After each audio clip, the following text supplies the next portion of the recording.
A organização do poder no Brasil às vezes parece um labirinto, não é verdade? Mas e se a gente olhasse para isso de um jeito diferente? Não como uma aula chata de direito, mas como se estivéssemos montando um quebra-cabeça. A peça principal que a gente vai buscar hoje é quem no fim do dia decide as regras que mudam a nossa vida. Vamos lá? Vamos mergulhar nisso? Para começar, vamos pensar em algo bem prático, do dia a dia. As placas de trânsito, por exemplo, seguem um padrão nacional, certo? Mas e a decisão de fechar o comércio durante uma crise de saúde? Isso pode mudar completamente de uma cidade para outra. Por que isso acontece? Entender a lógica por trás dessa diferença, essa é a chave para desvendar como o poder é distribuído no Brasil.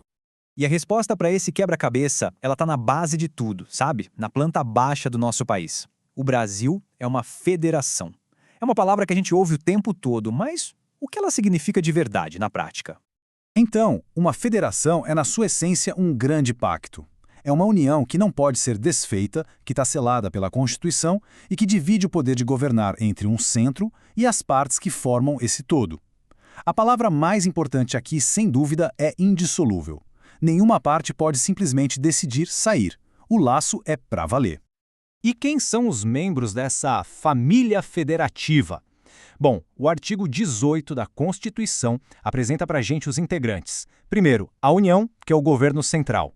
Depois, os 26 estados, o Distrito Federal, onde fica Brasília, e mais de 5.500 municípios. Cada um deles com seu próprio espaço e, claro, com suas próprias responsabilidades.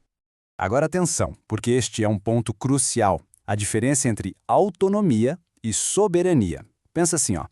Os estados, o DF e os municípios têm autonomia para criar suas leis, para gerenciar seus serviços, é como se fossem donos da própria casa. Mas a soberania, ou seja, a autoridade final, a última palavra, essa pertence ao condomínio inteiro, a República Federativa do Brasil. E essa tabela aqui ilustra muito bem a força do nosso modelo. Numa confederação, por exemplo, os membros são soberanos e podem se separar quando quiserem. Já na nossa federação, o compromisso é de longo prazo, é garantido pela Constituição. E é isso que dá estabilidade e unidade ao país. Certo. Agora que a gente já conhece os jogadores, vamos para a parte mais interessante, as regras do jogo. Como é que a Constituição, que é o nosso grande livro de regras, distribui as tarefas e os poderes para cada um desses membros da federação? Esse gráfico já nos dá uma pista bem importante. Ele mostra que a maior parte da discussão constitucional gira em torno de quem tem o poder de criar as leis. É aí, na legislação, na definição das regras do jogo, que o poder é mais visível e, claro, muitas vezes, mais disputado. Vamos começar pelo mais simples, pelo mais direto. Existem certos assuntos que, para o país funcionar como um todo, precisam de uma regra única, uma regra que valha do Oiapoque ao Chuí, e essas são as tarefas que são exclusivas da União. Imagina só a confusão que seria se cada estado pudesse imprimir a sua própria moeda, ou se cada um tivesse suas próprias regras para os correios. Não faria o menor sentido, né? É por isso que os artigos 21 e 22 da Constituição são claros. Emitir dinheiro, cuidar da defesa nacional ou estabelecer as leis gerais de trânsito, tudo isso é missão exclusiva do governo federal. Ok, agora o jogo começa a ficar um pouco mais complexo e, na minha opinião, mais interessante. Existem temas onde tanto a União quanto os estados podem legislar. É o que a gente chama de competência concorrente. E isso é um campo fértil tanto para a cooperação quanto para conflitos. A gente viu isso bem de perto durante a pandemia de Covid-19, por exemplo. O artigo 24 diz que a União cria as regras gerais sobre saúde. Aí os estados complementam. Naquela crise, o Supremo Tribunal Federal teve que reforçar que, se o governo federal não criasse uma norma geral, ou, se ela fosse insuficiente, os estados e municípios teriam sim autonomia para definir suas próprias regras. Isso mostra como esse sistema é dinâmico. E olha, além de criar leis, existem missões que são um verdadeiro trabalho em equipe. São as chamadas competências comuns, onde todos os níveis de governo, sem exceção, têm o dever de agir juntos pelo bem de todos. O artigo 23 lista algumas dessas tarefas. Proteger o meio ambiente é um exemplo clássico. A fiscalização contra o desmatamento na Amazônia, por exemplo, depende totalmente da ação coordenada da União, com seus órgãos federais, e dos estados, com suas polícias e secretarias. E quando essa equipe não se entende, bom, aí todos nós pagamos o preço. E finalmente chegamos ao nível de governo que está mais pertinho da gente, o município. Aqui, as regras são sobre o que acontece na nossa rua, no nosso bairro. É o famoso interesse local. É o artigo 30 que entrega aos municípios a responsabilidade sobre o transporte público da cidade, o plano diretor que diz onde pode ou não pode construir, a coleta de lixo.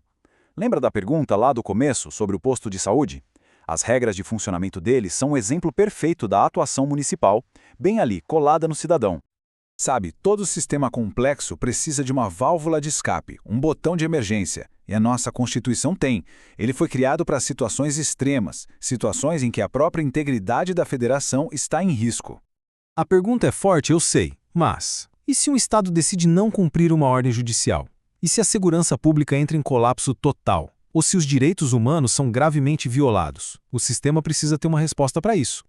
E a resposta é a intervenção federal, que está prevista lá no artigo 34.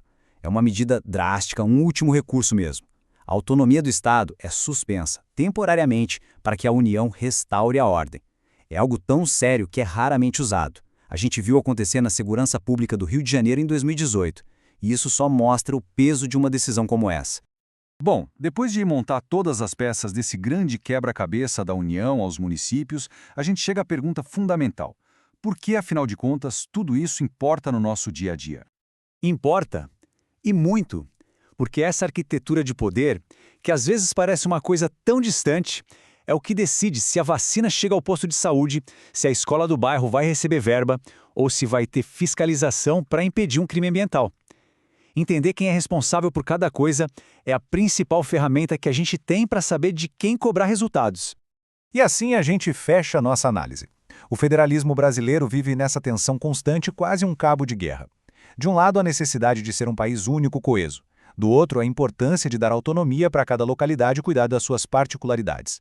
E olha, esse modelo foi testado ao limite nos últimos anos.